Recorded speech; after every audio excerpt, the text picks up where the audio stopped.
Hello everyone, my self Aryan Agarwal. ठीक है, तो आज अपन एक नई सीरीज़ चालू कर रहे हैं। अपन हर चैप्टर को फटाफट कवर करने की कोशिश करेंगे जितना जल्दी हो सके।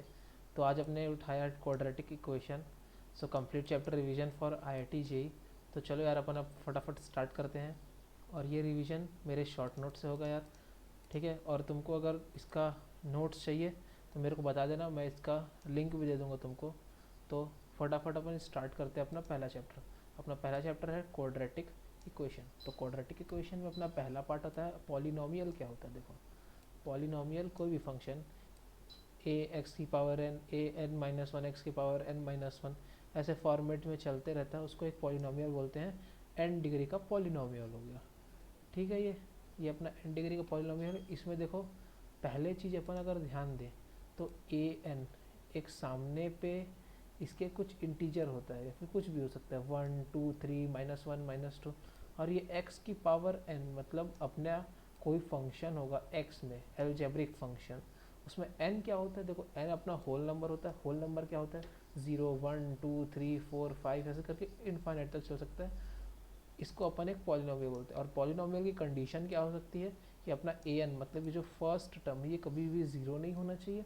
और n क्या बोलते हैं, इसको n को बोलते हैं अपना डिग्री ऑफ अ फंक्शन। तो क्वाड्रेटिक इक्वेशन क्या होता है, क्वाड्रेटिक इक्वेशन वो होता है जहाँ पर n की वैल्यू 2 हो जाए। तो अपन अगर एक डिफाइन करें तो क्वाड्रेटिक इक्वेशन कुछ ऐसा दिखता है, y is equal to a x square plus b x plus c. तो इसमें कुछ अपन टर्म समझ लेते हैं जिसमें एक के सबसे ज़्यादा इम्पॉर्टेंट क्वाड्रेटिक इक्वेशन के लिए कि a कभी भी ज़ीरो नहीं होना चाहिए। ठीक है, तो a को क्या बोला जाता है, लीडिंग कोफिशिएंट बोला जाता है। क्यों बोला जाता है, क्योंकि एक्स स्क्वायर इसमें हाईएस्ट डिग्री क्या हो सकती है, 2 हो सकती है। मैं समझाया, देखो n की वैल्यू 2 को बोलते हैं क्वाड्रेटिक इक्वेशन। तो जो डिग्री 2 का फॉर्म है x, उसके सामने जो भी कोफिशिएंट लगा है उसको लीडिंग कोफिशिएंट बोला जाता है। उसके बाद बी एक्स हो गया, कुछ भी बी में कुछ भी आ सकता है। सी क्या हो गया, कॉन्स्टेंट टर्म। सो कॉन्स्टेंट टर्म क्या हो जाता है, क्योंकि इसमें एक्स की पावर ज़ीरो, एक्स की पावर ज़ीरो क्या हो जाती है, 1 हो जाती है। तो यहाँ पर इसलिए इसको कॉन्स्टेंट टर्म बोला जाता है। तो क्वाड्रेटिक इक्वेशन हो गई अपना a x square plus b x plus c. और इसको सॉल्व करने का अपन को पता है, क्लास 10th में अपन पढ़े Sridharacharya formula, minus b plus minus root over b square minus 4ac divided by 2a। अब ये क्या क्या है देखो, ये बी हो गया अपना नॉर्मल हो गया, फिर under root b square minus 4ac, इसको डिस्क्रीमेंट बोलते हैं, आगे जाके मैं बताऊँगा। और नीचे 2a हो गया। ठीक है, तो अपन इसकी कुछ प्रॉपर्टीज़ डिस्कस कर लेते हैं कि इसकी प्रॉपर्टीज़ आखिर होती क्या क्या है। ठीक है, सबसे पहले अल्फ़ा प्लस बीटा। अब अल्फ़ा और बीटा क्या है, अगर मैं ये क्वेश्चन इसको सॉल्व कर रहा हूँ, ये क्वाड्रेटिक इक्वेशन अगर सॉल्व हो रही है तो इसके कोई ना कोई रूट्स आते ही हैं। एक रूट्स को मैं बोल दिया अल्फ़ा, एक रूट को मैं बोल दिया बीटा। ठीक है, तो एक रूट अल्फ़ा मान लिया मैं और दूसरा रूट बीटा मान लिया। तो सम ऑफ रूट्स क्या होता है, माइनस बी बाई ए। भाई ये अपन 10th क्लास में पढ़े, मैं फटाफट रिवीजन करा देता हूँ। अल्फ़ा इंटू बीटा क्या होता है, प्रोडक्ट ऑफ रूट्स। ये कहाँ से आता है, सी बाई ए। देखो यही है ना श्रीधराचार्य, इसमें डायरेक्ट डाल के देखो, एक बार ये जो प्लस माइनस लगा हुआ है ना, यहाँ पर एक बार अल्फ़ा को प्लस में ले लेना, बीटा को माइनस में लेना, सम करोगे तो क्या आ जाएगा, -2b बाई 2a, कट के क्या आ गया, b बाई ए आ गया, -b/a। अब इसको तुम मल्टीप्लाई करोगे तो c बाई ए हो जाता है। और ये चीज़ बहुत लोग भूल जाते हैं यार, ये चीज़ ध्यान रखना, अल्फ़ा माइनस बीटा का मॉड होता है। क्या पता अपन को क्या अल्फ़ा कौन बड़ा हो कौन बीटा हो, तो इसका होता है रूट डी बाई ए। ये बी स्क्वायर माइनस 4ac। देखो, डिस्क्रिमिनेंट को डी से डिनोट करते हैं, बी स्क्वायर माइनस 4ac, इसको डिस्क्रिमिनेंट से अपन डिनोट किया जाता है। ठीक है, अब ये मान लो बहुत लोग को याद नहीं होता। ठीक है, अल्फ़ा माइनस बीटा, तो क्या करें, देखो अल्फ़ा माइनस बीटा का होल स्क्वायर क्या होता है, alpha square plus beta square minus 2 alpha beta, ये होता है।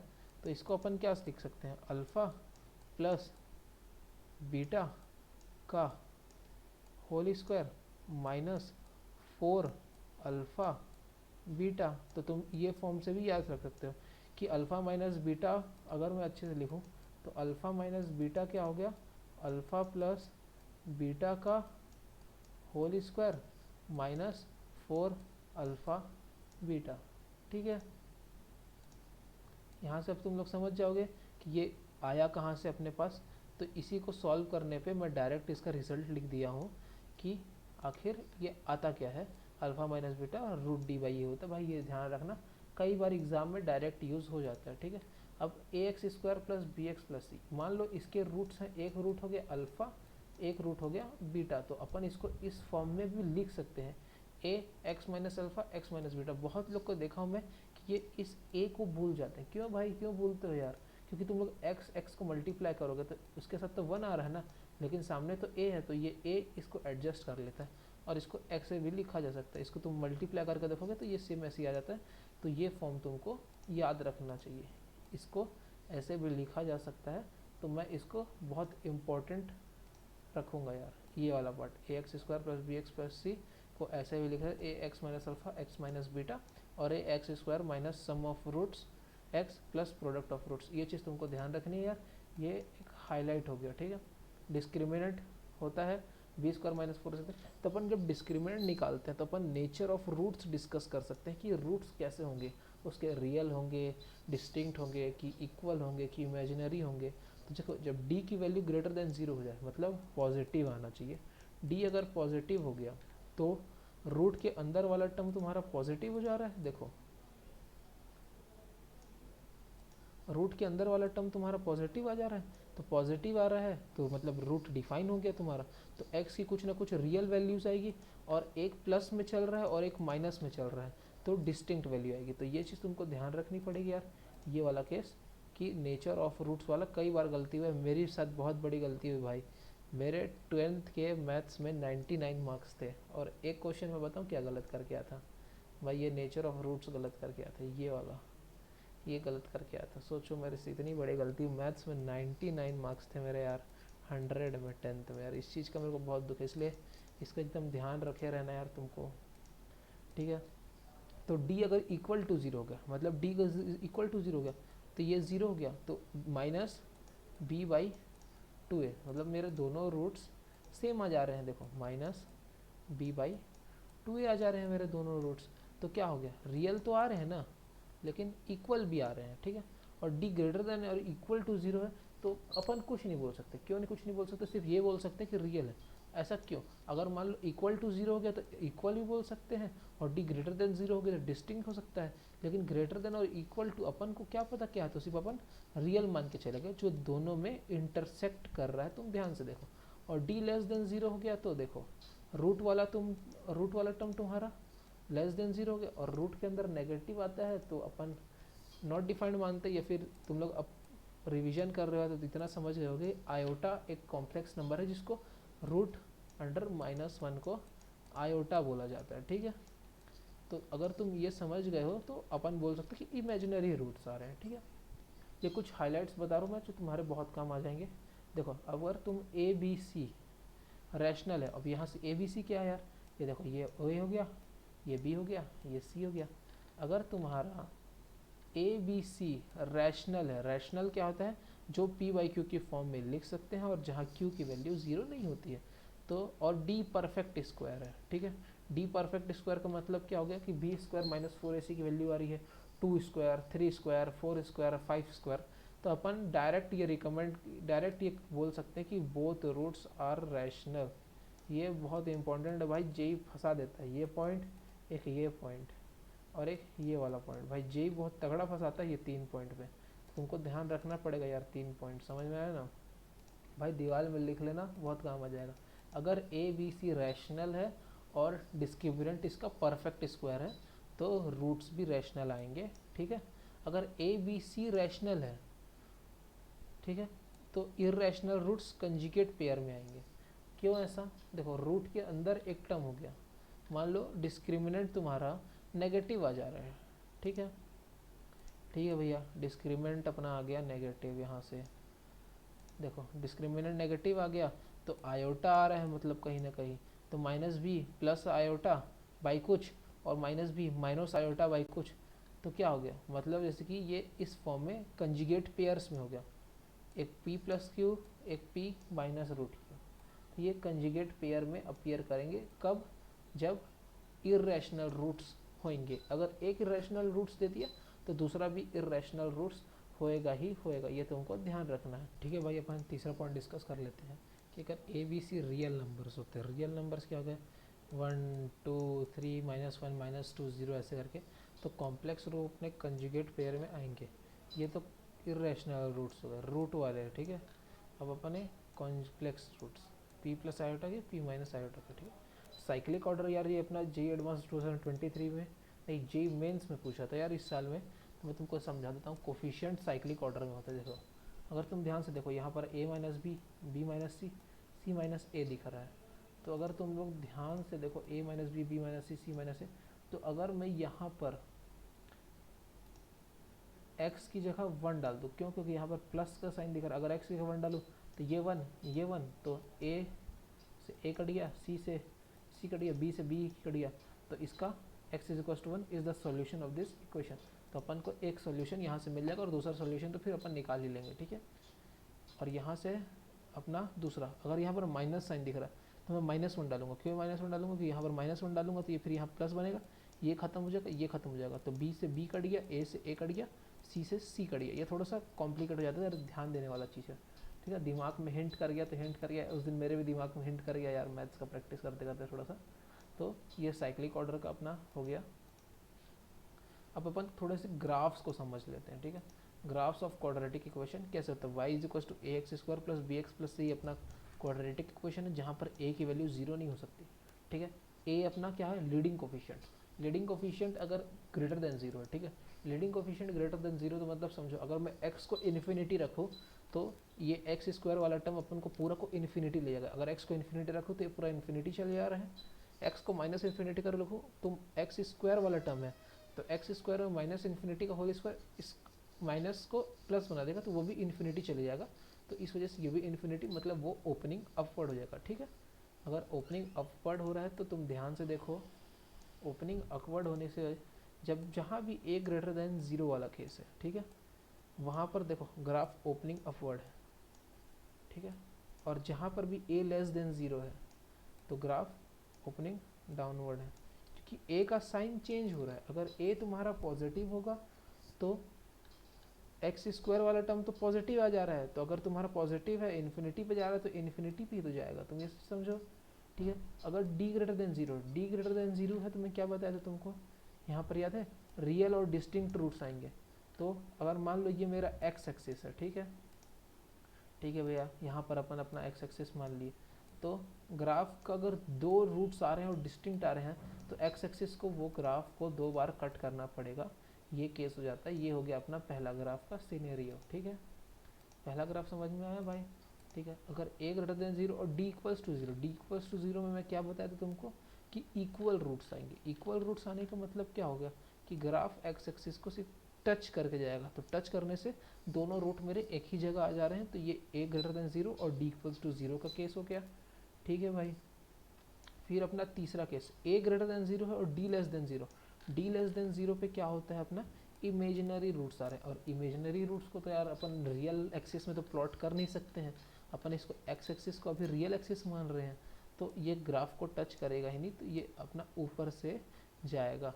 अगर किसी क्वेश्चन में दे देता है, अगर ये सिनेरियो तुमको समझ में, अगर मान लो ये किसी क्वेश्चन में दे रखा है तो इसका एक अच्छा खासा हिंट दे रखा है, जो चीज़ मैं तुमको समझा देता हूँ। ये बहुत काम की चीज़ है यार, जी एडवांस में इस बार सवाल आ सकता था लेकिन आया नहीं, ठीक है। ये बहुत तगड़ी चीज़ है। a greater than 0, d less than 0 में तो ये केस होता है कि x square plus b x plus c always greater than 0। तुम देखो एक्स एक्सिस से हमेशा ऊपर आ रहा है ग्राफ, तो मतलब वो हमेशा पॉजिटिव है, इस वजह से ये ऑलवेज पॉजिटिव हो गया।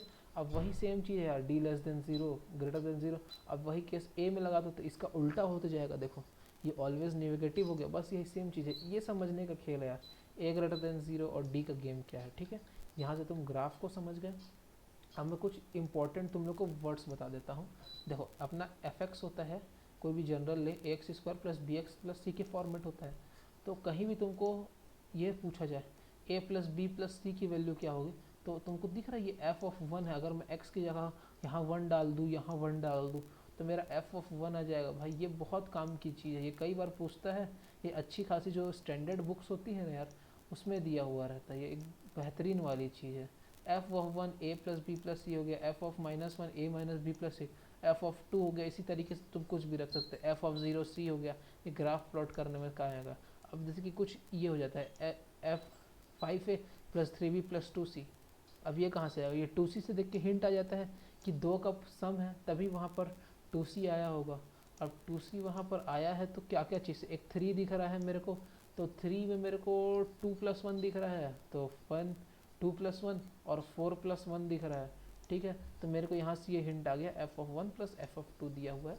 तो ये कई बार हिंट आ जाता है भाई, ये चीज़ बहुत काम की है यार, खेला हो सकता है, ध्यान रखे रहना।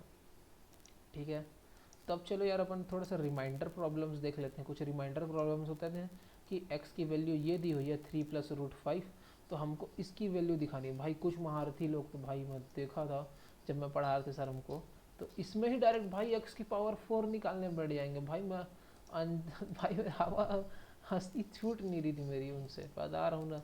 कई लोग ऐसे महान हो जाते, कई बार हिंट नहीं होता यार, ऐसी हंसी उड़ाने वाली बात नहीं है, लेकिन तुम खुद सोचो इतना लंबा प्रोसेस कौन जाएगा। हाँ टाइम है तो बात अलग है। तो अपने पास इसका एक हिंट है, इसको इधर साइड ले आओ -3 को, क्योंकि अपन को रूट हटाना है यहाँ से, तो अपन ऐसे कर लेंगे x-3 इक्वल्स टू रूट 5। अपन थोड़े ना कुछ किया, और इसको स्क्वायर कर लो, तो स्क्वायर करने पे एक क्वाड्रेटिक बन गई। अब क्वाड्रेटिक का क्या बताना है, ये क्वाड्रेटिक है और ये अपनी बाइक ये कुछ पावर 4 में क्वाड्रेटिक हो गई।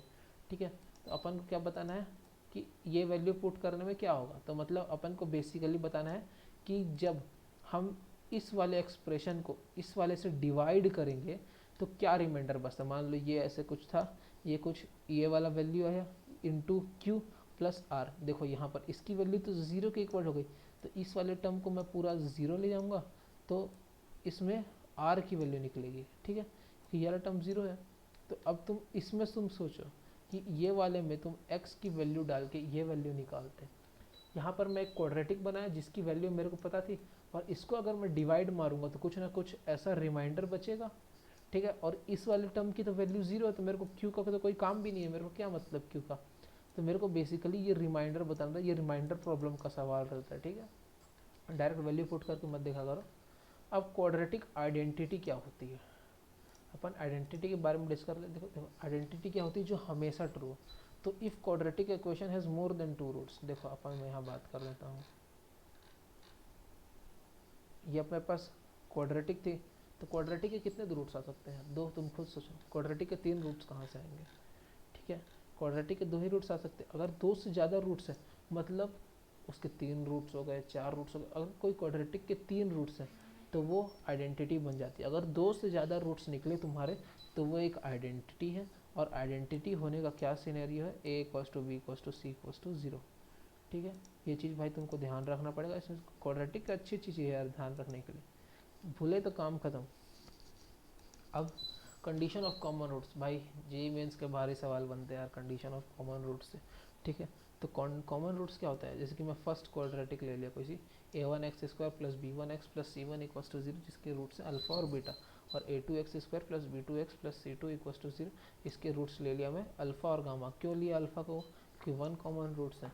तो इसकी एक 2 केस बता देता हूँ मैं कि तुम ऐसे कर सकते हो याद, a b b c a c, a b b c a c a c. ठीक है, ए बी सी ए सी ऐसे लिखो, ए बी मल्टीप्लाई में रहेंगे और ए सी वाला स्क्वायर में रहेगा। ये डायरेक्ट तुमको सॉल्व कर देगा, लेकिन भाई तुमको बहुत दिमाग लगाना पड़ता है। ठीक है, अब ए बी सी लिखे, फिर 1 2 2 1 करना है। देखो a b 1 2, a b b c a c 1 2 2 1 1 2 2 1 1 2 2 1। यहाँ पर ध्यान रखना ये स्क्वायर है, ये डायरेक्ट तुमको एक सॉल्व करके दे देगा इसके कॉमन रूट से, ये डायरेक्ट तुमको एक रिजल्ट दे देता है। ये कंडीशन हो जाती है जो डायरेक्ट क्वेश्चन में पूछ रहता है, तुम ऐसे सॉल्व कर सकते हो। और एक और मैं तरीका बता देता हूँ, इसके एक रूट तो कॉमन दिया हुआ है, तो क्यों ना वो रूट ही निकाल दिया, जो लीडिंग कोफिशिएंट है ना दोनों का, उसको सेम कर दो, सब्सट्रैक्ट कर दो, तो वहाँ से x की वैल्यू आ गई कॉमन रूट की वैल्यू, मतलब अल्फा अल्फा की वैल्यू हो गई। अब किसी एक में अल्फा इंटू बीटा निकाल लो, उससे प्रोडक्ट ऑफ रूट्स, उसमें अल्फा की वैल्यू डाल के बीटा निकाल लो, और बहुत आसान पड़ती है। केस वैसे याद रखना, फालतू झमेले वाला रखता है, जितना कम याद रखोगे उतना अच्छा रहेगा। ठीक है, मैथ्स में, क्योंकि केमिस्ट्री बहुत है रटने के लिए। अब अगर दोनों रूट्स कॉमन है, मतलब a1x² प्लस b1x, इसके भी रूट्स अल्फा बीटा है, इसके भी रूट्स अल्फा बीटा है, तो क्या होगा a1/a2 is equal to b1/a2 is equal to c1/c2। यार ये 10th का चीज़ है, तुमको ध्यान रखना। वेवी कर्व मेथड यार मैं इस वीडियो में नहीं बता रहा हूँ, अच्छे से एक डेडिकेटेड वीडियो बता दूंगा वेवी कर्व मेथड के लिए, क्योंकि मैं इसमें अपने हिसाब से लिख रखा हूँ, इसमें समझा नहीं सकता मैं। ठीक है। मैक्सिमम और मिनिमम वैल्यू क्या होती है, देखो y is equal to x square plus b x plus c अपनी क्वाड्रेटिक हो गई। क्वाड्रेटिक के अपन क्या, अगर a की वैल्यू 0 है तो मैं बताया तुमको ग्राफ अपनी अपवर्ड होगा, और a की वैल्यू 0 है तो डाउनवर्ड होगा।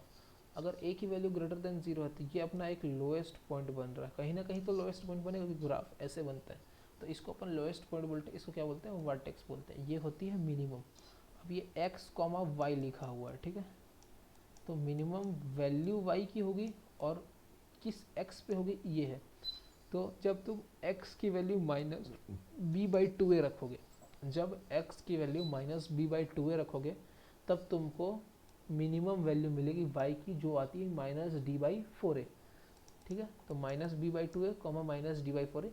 Minus b by two a क्या है, x की वो वैल्यू जहाँ पर पूरे क्वाड्रेटिक की मिनिमम वैल्यू मिले, और वो वैल्यू किसके बराबर होती है, माइनस डी बाई फोर ए। तो ये होती है x की वैल्यू, और ये होती है जो मिनिमम वैल्यू y की मिल रही है, मतलब उस फंक्शन से मिल रही है। अब यही केस अगर a ग्रेटर देन 0 तो ये डाउनवर्ड हो गया भाई। अब तुम इसका लोएस्ट क्या बताओगे, तो इसका मैक्सिमम ही बता सकते हो। ये भी वही होता है, माइनस बी बाई टू है माइनस डी बाई फोर है, बस ये हाईएस्ट पॉइंट बता देता है, और यह मिनिमम। तो minimum value of y when a greater than 0 is minus d by four है at minus b by two. तो इसकी रेंज क्या हो जाती है, इसकी मिनिमम से मैक्सिमम। अब अपवर्ड है तो भाई ये इन्फिनिटी तक जाएगा, तो इसकी रेंज हो जाएगी माइनस डी बाई फोर से इन्फिनिटी। और ये वाला हो गया अपना maximum value of y when a less than 0 is minus d by four at minus b by two ए।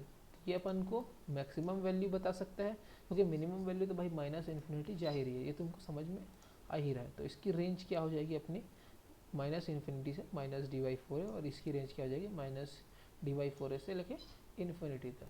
ठीक है, अपना मिनिमम मैक्सिमम वैल्यू का। अब बाई क्वाड्रेटिक क्या होता है, ठीक है, अब बाई क्वाड्रेटिक समझ लेते हैं फटाफट। बाई क्वाड्रेटिक क्या होता है, a x square, a x की power four b x square plus c equals to zero, इसको बाई क्वाड्रेटिक बोलते हैं, क्योंकि एक्स क्यूब और एक्स इसमें नहीं है। ठीक है, इसकी मतलब जो ऑड डिग्री टर्म्स है, ऑड डिग्री एक्स की पावर वो नहीं है। तो और मोनिक पॉलिनोमियल क्या होता है, मोनिक पॉलिनोमियल वो होता है जिसकी लीडिंग कोफिशिएंट वन। भाई ये जो अलग से ऐसे लिखे रहते हैं ना भाई, यही तो मेन रहते हैं, ये सब तो सब पढ़ा देते हैं, लेकिन जो ये जो छोटी छोटी बातें लिखी रहती हैं भाई, यही तो मेन गेम है, अलग से लिखना पड़ता है भाई, ये ध्यान रखें। रेंज ऑफ रैशनल फंक्शन देख लेते हैं। रैशनल फंक्शन क्या होता है, जो पी वाई क्यू के फॉर्म में लिख सकता है। रैशनल मतलब पी वाई क्यू के फॉर्म में, तो अपन कोई भी फंक्शन ले लेते हैं, इसके लीनियर बाई लीनियर हो गया, तो अपन ये समझ सकते हैं कि लीनियर बाई रेंज, लीनियर की range R minus a by c, ये जो कोफिशिएंट होते हैं ना ये वाले दोनों की लीडिंग, इसको छोड़ के इसकी रेंज होती है। ठीक है, तो आर माइनस ए बाई सी, तो अगर लीनियर बाई लीनियर दिखे तो तुम डायरेक्ट इसकी रेंज लिख सकते हो are minus a by c. ये चीज़ एकदम ध्यान रखना यार, ये कई बार पूछ सकता है, हम लोग से भी पूछा गया था एग्ज़ाम में, और मेरे से गलती से गलत हो गया था जल्दबाजी के चक्कर में। तो ये भी चीज़ याद रखना, range of linear by linear की रेंज हमेशा कभी भी आर तो नहीं होती, आर में से कुछ कम होगी, ये चीज़ तुमको ध्यान रखनी है। ठीक है, अब देखो, अब क्या हो सकता है, कोई भी equation they, linear by quadratic, quadratic by linear, quadratic by quadratic, तो सबसे पहले क्या करना है, ठीक है, क्रॉस मल्टीप्लाई करो, क्वाड्रेटिक बनाओ एक्स में। ठीक है, और अपन को इसमें दे रखेगा y because x belongs to r, ये r के लिए अपन रेंज निकाल रहे हैं, जब x को r से x जब r को बिलोंग करेगा तो इस वजह से, तो अपन क्रॉस मल्टीप्लाई करेंगे, ये क्रॉस मल्टीप्लाई किए इधर साइड, ठीक है, इधर इधर क्रॉस मल्टीप्लाई कर लो, समझ गए। उसके बाद तुम x में कोई क्वाड्रेटिक बना लो, और अपन को पता है क्योंकि x बिलोंग्स टू r दिया, मतलब x रियल वैल्यूज़ को बिलोंग किया है, तो उसका d ग्रेटर देन 0 हो, जब x की वैल्यू रियल है, तो x की वैल्यू रियल है, तो मतलब क्या होना चाहिए दिखा रहा हूँ तुमको, ध्यान दिलाता हूँ दोबारा। देखो, जब x तुम्हारा मतलब रियल है, तो रियल के लिए क्या केस होता है, d greater than equal to 0, तो तुम क्या करोगे, d greater than equal to 0 लगाओगे। ठीक है, जब d greater than equal to 0 लगा दिए, तो ये चीज़ ध्यान देकर कोफिशिएंट ऑफ एक्स स्क्वायर कहीं 0 तो नहीं हो रहा है। क्यों ऐसा, क्वाड्रेटिक है यार, क्वाड्रेटिक का डी कभी सामने का ए याद है, लीडिंग कोफिशिएंट कभी भी ज़ीरो नहीं होना चाहिए। इस वजह से अपन चेक करेंगे, अगर रियल है तो नो रिस्ट्रिक्शन रहेगा, अगर रियल नहीं है तो उस वजह से उसमें से रेंज में से कुछ को सब्सट्रैक्ट कर देंगे। ठीक है, अपन उसको डे ग्रेटर देन जीरो किया, फिर y की कुछ वैल्यूज़ निकाले, y बिलोंग्स टू इतना इतना इतना इतना। अब उसमें से रियल होगा तो कोई भी रेस्ट्रिक्शन नहीं है, अगर नहीं रियल हुआ तो भाई कुछ ना कुछ तो घटाना पड़ेगा इसमें से। ये क्वेश्चन से ही समझ में आ जाएगा। ठीक है, ये कुछ इंपॉर्टेंट पॉइंट है यार एडवांस वाले, इस वजह से मैं ये बता दे रहा हूँ, इतनी जल्दी से नहीं बताते हैं यार लोग। ठीक है ना।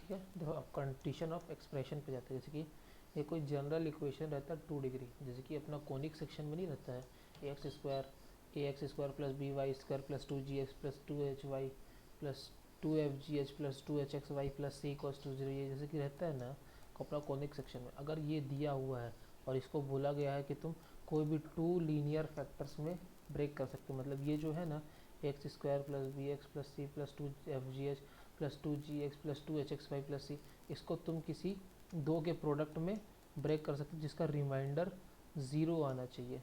तो अपन को ये केस ध्यान देना पड़ेगा कि इसका डी ज़ीरो होता है। अब इसका डी कुछ अलग होता है, इसको याद करने के लिए जैसे कि a b c f g h, ये ध्यान रखना, ये अलग से लिख लेना। फिर a b c plus 2 f g h, अब माइनस का साइन लगाना, एक बार ए उसके बाद एफ उसके बाद ये जो 2 है ना इसका f का स्क्वायर, फिर minus b g square minus c h square, ये अच्छे से ध्यान रखना, ये कई बार पूछ सकता है। ठीक है, अब क्या होता है जिसकी एक इसी टाइप का क्वेश्चन दिया हुआ है। ठीक है, ये कुछ जनरल इक्वेशन अपन को जनरल कोई क्वेश्चन में दे दिया कि ये जनरल पॉलिनोमियल है, इसको सॉल्व करो। तो इसमें दिया रहता है कि इसमें से x बिलोंग्स टू r है और y बिलोंग्स टू r है, और कुछ क्वेश्चन में दिया होगा निकालने के लिए। ठीक है, मान लो अपन x बिलोंग्स टू r लेके सॉल्व कर रहे हैं। ठीक है, तो सबसे पहले इक्वेशन बनाना है x में और उसका d ग्रेटर देन 0 कर देना, क्योंकि x बिलोंग्स टू r दिया हुआ है। अगर वही चीज़ तुम y में कर रहे हो तो y में इक्वेशन बना और उसका d ग्रेटर देन 0 कर दो, तो वहाँ से तुम्हारा क्वेश्चन सॉल्व हो जाता है। ठीक है, अब बेसिक आती है अपनी थ्योरी एक इक्वेशन से, भाई ये सबको याद रहता है कि इसके roots a x square plus b x plus c है, इसके रूट्स अल्फा प्लस बीटा है, तो इसके रूट्स अल्फा बीटा है, तो alpha plus beta sum of roots minus b y alpha beta product of root c y ये होता है। ठीक है, ये क्यूबिक में आ गया, अल्फा बीटा गामा है तो S1 sum of roots taken one at a time. ठीक है, ये क्या होता है अल्फा प्लस बीटा, क्या होता है alpha plus beta plus gamma minus b y, minus plus minus alternate चलता है। देखिए यहाँ माइनस फिर यहाँ प्लस फिर माइनस, देखो यहाँ माइनस यहाँ प्लस। ठीक है, ये देखो यहाँ प्लस आया ना, ऐसे ही होता है। ठीक है, S2 sum of roots taken 2 at a time, तो alpha beta plus beta gamma plus gamma alpha, ये होता है सी बाई ए, इसको समेशन अल्फा बीटा से डिनोट करते हो। अब sum of roots taken 3 at a time alpha beta gamma minus d by a, देखो plus minus minus minus plus minus. तो देखो अब पावर 4 के लिए देख लो, अल्फा बीटा गामा डेल्टा इसके रूट्स हो गए, अपन अल्फा बीटा गामा डेल्टा इसके रूट्स ले लिए, तो sum of roots taken one at a time sigma alpha S1, ये होता है माइनस, यहाँ पर आएगा माइनस, यहाँ पर आएगा प्लस, फिर यहाँ पर आएगा माइनस, फिर यहाँ पर आएगा प्लस। ठीक है, तो S2 क्या होगा सिग्मा अल्फा बीटा ऐसे ले लेंगे, 2 sum of roots taken 2 at a time, फिर ऐसे 3 एट ए टाइम, ऐसा 4 एट ए टाइम, तो minus b by a c by a minus d by a e by a. यार ये बेसिक है, ये तुमको ध्यान रखना। और कुछ यहाँ पर हमको सर पढ़ा रहे थे तो कुछ यूज़ हुए थे, अपन बता देते हैं। A cube plus b cube plus c cube minus 3 ABC की आइडेंटिटी क्या होती है, तो याद होगी a plus b plus c a square plus b square plus c square minus a b minus b c minus c, ये 9वीं 10वीं क्लास की चीज़ है। ठीक है, और tan 3x का फॉर्मूला ट्रिग्नोमेट्री में पढ़ा दिए होंगे यार sir, 3 tan x minus 10 cube x 1 minus 3 tan x square. ठीक है, ये ट्रिग्नोमेट्री का पार्ट हो गया, कुछ यूज़ हुआ था इसलिए मैं यहाँ पर लिख दिया था, ठीक है। अब बारी आई ट्रांसफॉर्मेशन ऑफ रूट्स, जेई का फेवरेट सवाल। इसके रूट्स बताओ, उसके रूट्स बताओ। चलो भाई, तो ट्रांसफॉर्मेशन ऑफ रूट्स को अपन चालू करते हैं। जैसे कि कोई क्वेश्चन दिया हुआ है कि ये कोई क्वेश्चन जिसके रूट्स अल्फ़ा बीटा गामा है, और अपन को ऐसी इक्वेशन बताना है जिसके नए roots alpha beta, alpha plus one, beta plus gamma, gamma plus one. यहाँ पर तुम देख रहे हो plus one plus one plus one, तीनों में कॉमन है। तो अपन को क्या बताना है, जो नया रूट होना चाहिए, ये पुराना रूट प्लस वन होना चाहिए। देखो, तो अपन क्या करेंगे, x is equal to y minus one, इधर माइनस ले गए। अब क्या होता है, ये तो x अपना पुराने वाला क्वेश्चन का, तो इसको सीधा इसमें डाल दो, सीधा क्वाड्रेटिक बन जाएगी, क्यूबिक बन जाएगी तुम्हारी नई, जिसके रूट्स आ जाएंगे तुम्हारे alpha plus one, beta plus one, gamma plus one. और फिर y में क्यूबिक बनी, y को x से रिप्लेस कर देना, तो तुम्हारी क्यूबिक आ जाएगी x के फॉर्म में, जिसके रूट्स आएंगे alpha plus one, beta plus one, gamma plus one, ठीक है। अब लोकेशन ऑफ रूट्स, भाई सबसे डरावनी चीज़, जिसे बच्चे सबसे ज़्यादा डरते हैं। और जेई का अगर बोले क्वाड्रेटिक का बेस्ट क्वेश्चन कहाँ से आता है, तो यहाँ से आता है, ठीक है। लोकेशन ऑफ रूट से आता है जेई का फेवरेट सवाल। तो मैं सबसे पहले क्वाड्रेटिक कंसिडर करूँगा, f x is equal to a x square plus b x plus c, जिसका ए ग्रेटर देन जीरो, मतलब leading coefficient greater than zero consider करके मैं आगे बढ़ूँगा। बाकी भी कर सकते हैं, लेकिन मैं यही सिनेरियो को कवर कर रहा हूँ एक केस। बाकी ए लेस देन जीरो में क्या होगा, जिस उसका उल्टा होता जाएगा, ठीक है। क्या दिया है, व्हेन, फर्स्ट केस अपना, when both roots of quadratic are greater than a specific number b. मान लो स्पेसिफिक नंबर डी, तो ये कोई डी है नंबर, उससे बताया गया कि अपना पहला रूट और दोनों रूट दोनों इस नंबर से बड़ा है, ठीक है। इसकी ऐसा समझ लो, ये हो गया एक केस ये हो गया। ये कोई डी है, कोई नंबर है पर्टिकुलर, इससे दोनों रूट्स बड़े हैं। तो क्या देख के लग रहा है, दोनों रूट्स आ रहे हैं, ए ग्रेटर देन जीरो, ए ग्रेटर देन जीरो, तो ग्राफ तो भैया ओपनिंग अपवर्ड ही बनेगा, ठीक है। ये समझ में आ गया। और दोनों रूट्स बोल दिया है, ये थोड़ी ना बताया कि दोनों रूट्स कैसे हैं, दोनों रूट्स उस नंबर से बड़े हैं। तो इस केस से समझ में आता है कि अपना डी ग्रेटर देन जीरो होगा, और इस केस से आता है डी इक्वल्स टू जीरो होगा। क्यों ऐसा, अपन को क्या बोला, दोनों रूट्स उस पार्टिकुलर नंबर से बड़े हैं। ये थोड़ी ना बताया कि रूट्स कैसे हैं, रूट्स डिस्टिंक्ट हैं कि सेम है, ठीक है। तो अगर अपन ये चीज़ देखें, तो यहाँ से एक केस बनता है कि डी ग्रेटर देन और इक्वल टू जीरो, ये दोनों को कंबाइन कर दिया। और देखो तुम ये देखो, एफ ऑफ डी कोई नंबर बड़ा है, तो एफ ऑफ डी क्या दिख रहा है, पॉजिटिव दिख रहा है ग्राफ बनाने के बाद। और क्या दिख रहा है, माइनस बी बाई टू है, इसका वर्टेक्स इस पर्टिकुलर नंबर डी से बड़ा है। ये तीनों केस को सॉल्व करना, फिर यहाँ से इनका इंटरसेक्शन लेना, तो तुमको डायरेक्ट आंसर मिल जाएगा। क्या चाहिए तुमको, एक्स की वैल्यू, ठीक है। केस टू समझ लेते हैं कि वही है, बस लेस देन डी दिया हुआ है कि डी से छोटा है, तो क्या होगा, d greater than equal to zero आएगा, एफ ऑफ डी तो पॉजिटिव आएगा, और माइनस बी बाई टू है, इस बार इससे पीछे है, तो डी बड़ा हो जाएगा माइनस बी बाई टू ए से। बस यही केस हो गया, ये हो गया लोकेशन ऑफ रूट्स का दूसरा केस, ठीक है। चलो अब अपन तीसरे केस की बात कर लेते हैं कि both the root lie on other side on a fixed number से डी। मतलब क्या हो रहा है कि कोई एक पार्टिकुलर नंबर है, यहाँ पर एक रूट उससे छोटा है, एक रूट उससे बड़ा है, मतलब दोनों रूट्स के बीच में वो नंबर आ रहा है। अब दोनों रूट्स आ रहे हैं, तो डी तो greater than equal to zero होगा, लेकिन ये देखो बीच में आ रहा है f of d less than zero. क्यों, क्योंकि अपन ए ग्रेटर देन जीरो को केस सॉल्व करते हुए चल रहे हैं। तो यहाँ पर कोई कंसिडरेशन की ज़रूरत नहीं पड़ती डिस्क्रिमिनेंट की, क्योंकि दिखा अपन को पता चल ही जाता है कि दोनों रूट्स के बीच में आ रहा है, तो डी ग्रेटर देन जीरो होएगा ही होएगा। F of d less than zero, इस केस को सॉल्व करोगे तुमको डायरेक्ट अपने आप आंसर मिल जाएगा। ये केस को सॉल्व करने की कोई ज़रूरत नहीं है, ठीक है। अब फोर्थ वाले चलते हैं, ठीक है। व्हेन, फोर्थ वाला ऑप्शन क्या बोलता है अपन को, when both roots are confined between d and d, मतलब जो दो रूट्स हैं वो एक नंबर डी से बड़े हैं और एक नंबर ई से छोटे हैं, मतलब दोनों रूट्स डी और ई के बीच में हैं। और इस केस में सॉल्व कर रहे हैं कि ई बड़ा है, क्योंकि एक तो लेना पड़ेगा ना, ठीक है। तो इसमें अपन सॉल्व कर रहे हैं ये केस को।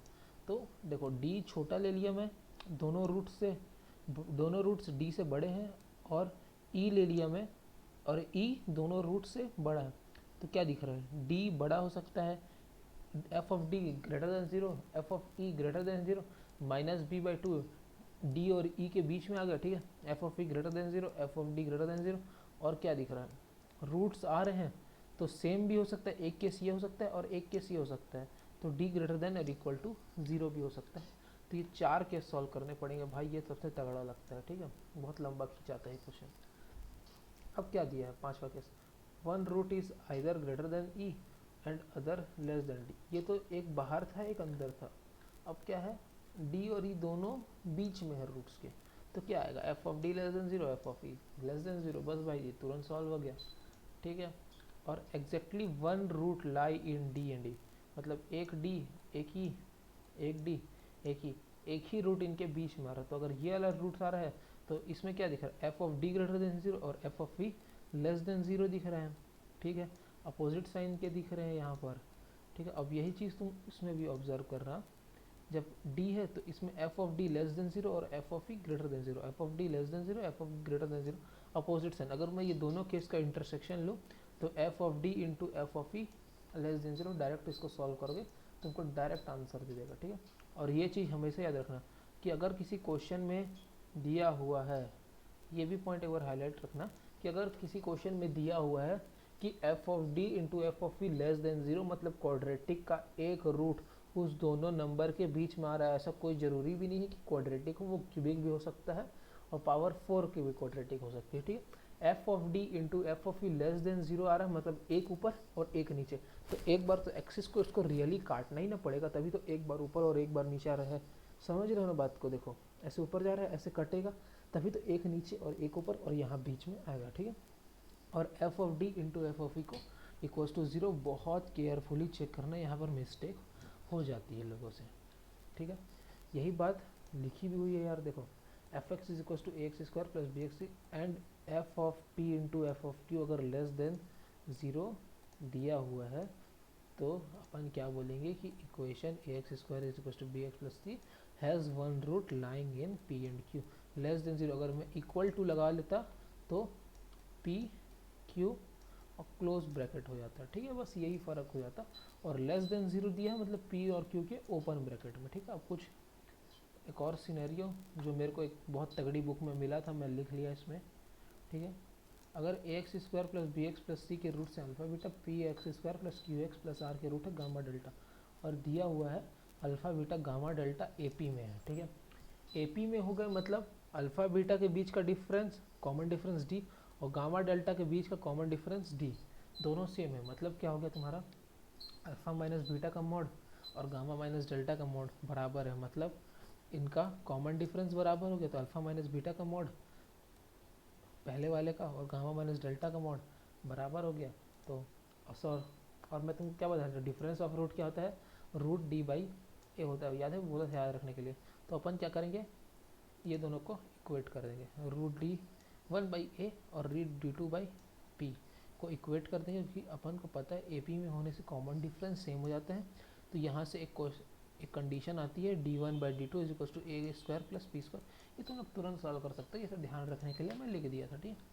अब न्यूटन्स फार्मूला भैया जेई मेंस कई बार सवाल पूछता है, a x square plus b x plus c, इसके रूट से अल्फ़ा बीटा और एस एन दिया है अल्फ़ा की पावर एन प्लस बीटा की पावर एन, तो अपन एक्स स्क्वायर को एस एन से रिप्लेस कर सकते हैं, एक्स को एस एन माइनस वन से रिप्लेस कर सकते हैं, सी को एस एन माइनस टू से, सी के साथ वाला कोफिशिएंट वन है उसको एस एन माइनस टू से रिप्लेस कर सकते हैं, तो ये भी लिख सकते हैं a s n plus b s n minus one plus c s n minus two equals to zero. भाई ये भी सॉल्व कर सकते हैं, तो ये चीज़ ध्यान रखने का, ये जी मेंस का फेवरेट इंपॉर्टेंट टॉपिक है यार, सबसे इंपॉर्टेंट, ठीक है। इससे कई बार सवाल पूछे, तुम लोग पी वाई क्यू करोगे ना क्वाड्रेटिक के, तो समझ में आ जाएगा कि कैसे क्वेश्चन आते हैं, ठीक है। ये केस बहुत बहुत बहुत इम्पोर्टेंट है, ठीक है यार।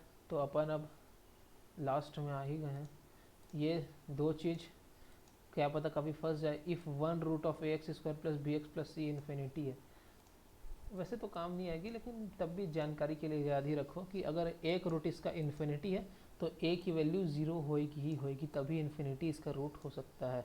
अगर both the roots are infinity तो a equals to b equals to zero होगा, जिसकी वजह से सी को भी ज़ीरो होना पड़ेगा, इस वजह से क्वाड्रेटिक के दोनों रूट्स इन्फिनिटी आ सकते हैं। ठीक है, तो भाई ये ख़त्म हो गया अपना चैप्टर पूरा। अगर इसके नोट्स चाहिए तो मेरे को बता देना यार, मैं इसको अपलोड कर दूंगा एक अलग से चैनल बना के टेलीग्राम में। ठीक है यार, तो क्वाड्रेटिक इक्वेशन आज अपने ने यहाँ ख़त्म किया। अब देखते हैं कितना टाइम लगा है। भाई कंप्लीट चैप्टर का रिवीजन करवाया यार फटाफट। तो नीचे एक सब्सक्राइब का बटन है यार, अगर अच्छा लगा हो तो सब्सक्राइब कर देना, लाइक कमेंट शेयर, एंड कोई भी डाउट बचा हो नीचे तो मेरे को कमेंट करके बता देना। Thank you for watching, keep learning, bye bye.